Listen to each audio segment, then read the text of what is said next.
welcome to my channel. It's Murtish.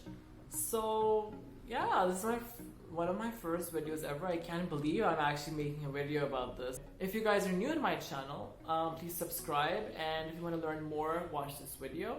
I make videos about the college application process and about the International Baccalaureate and much more. And also I'll start vlogging in February when I go to university in Germany. Do watch my videos, it'll be really exciting. For today, I'm going to be reading out my Common App essay. So this essay got me into ASU and Jacobs Bremen, which is the university in Germany, and I'll be going to. It also got me waitlisted from NYU, and I thought that this essay was really a reflection of how I live. It was really a reflection of myself in terms of the prompt, which relates to the background, which relates to your identity and your background. And I think I'll show it somewhere here. So that particular prompt was, I could use that prompt to show who I am really.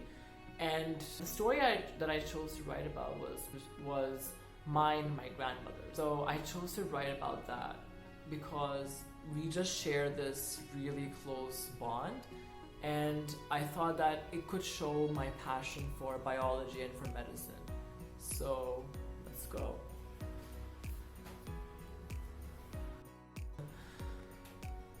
When my grandmother developed lymphedema in her leg, I knew many things would change. I was in the 9th grade when my life transformed into something alien. From the arrival of a new IV intravenous injection stand to typical medicinal materials, my life at home turned over. I used to be a wriggly noodle, moving here and there, in and out of everyday stresses. My abode was a steamy and almost appetizing stew of bite-sized obstacles I could easily combat. I was, in essence, a noodle to serve in an exquisite dish, one with plenty of toothsome spices and flavors hard to resist. No longer a wriggly noodle, I had to grow up and fast. I knew my stew was quite different from my friends at school. My new obstacles were medicinal drugs Caflam and Tenormin that I had to provide my grandmother every day. My grandmother not only had lymphedema in her leg, but knee problems too. Her condition prevented her from walking or doing anything for herself.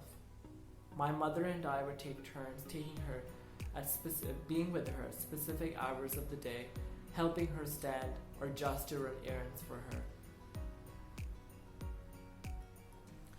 "You are my legs," she would say, "and you are mine," I would reply with a warm smile. My grandmother's condition worsened after her surgery to remove the lymphedema. It turned out that the doctor had not diagnosed her with the actual condition earlier. This weakened her knees and motivated me to digest every article I could find regarding the condition. I started reading up on lymphedema treatment techniques, such as fluoroscopy, guided manual lymphatic drainage. The biological malfunction was the initial domino for my intrigue, developing into a likeness for biology, and in particular, the biology of unwanted growths like tumors and lymphedema. Part of this experience that I looked forward to the most, and still do, was waking up hours before sunrise, even on school days, to relay the new information I had learned. I would usually find my grandmother awake, for in those early hours of the day, she normally asked for water or for something to eat that I could instantly cook. We would have conversations lasting for hours about her prime years. If I had found something new related to her condition, we would read it together, and I would always have something new. "Always find new ways to learn and persist," she often says. Even now, a few years later, I follow her advice. My grandmother and I still have these conversations. I listen, patient and always awaiting a different response from her.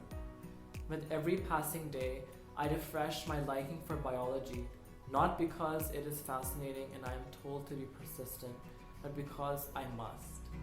I must learn all I can about abnormal growths, such as lymphodemas or even tumors, malignant or benign. If I keep adding new research onto my database of abnormal growths, I would surely be content. I would have confidence in my own ability as a future specialist, one who would check, then double check my patient's diagnosis. Perhaps another like my grandmother would never be immobile. I want to be a specialist who is responsible, careful, and innovative. From my late night, early morning conversations with my grandmother, I have realized that my stew of experiences is ever changing, constantly flowing. Experiences are not only appetizing, but transformative. They teach us what we need to know and allow us to fill gaps in our knowledge, developing our individual identities with each minuscule step. So that was my essay. I hope you guys liked it. Please comment down below if you liked it or what you thought about my essay, because I would really want to know what everyone else thinks about it. I'm not the best writer here. I did pull this off. I was able to write this essay because it was just so close to my heart. I really could write about it. And if I could give you guys some advice, and that would be write about something that really resonates with you, and you can talk about something that's really talk about something that's really close to what you believe in, and or perhaps emotionally or maybe philosophically or whatever. But it has to be something that you really resonate with, because if you don't, then the admissions officer will know that, okay, this kid is just saying these things because they want to look good. Don't say those things because you want to look good. Say them because they matter. And the second advice I would give you guys, if I can, would be about using synonyms of the words in the prompt in your essay. So I deliberately used words like transformative or identity because I know that in that particular prompt it was used. So I was like, if I can show synonyms of these words, or maybe I can show these words in my essay and reflect over them, then maybe that will look really good. And this is just a disclaimer. I use this myself. Maybe it won't work for you. Maybe you don't think that it will work for you, but I'm just putting it out that this is what I did. So anyway, so yeah, I hope you like this video. If you please give me a thumbs up and subscribe to my channel to grow this community. And more videos will be coming up next week, so stay tuned.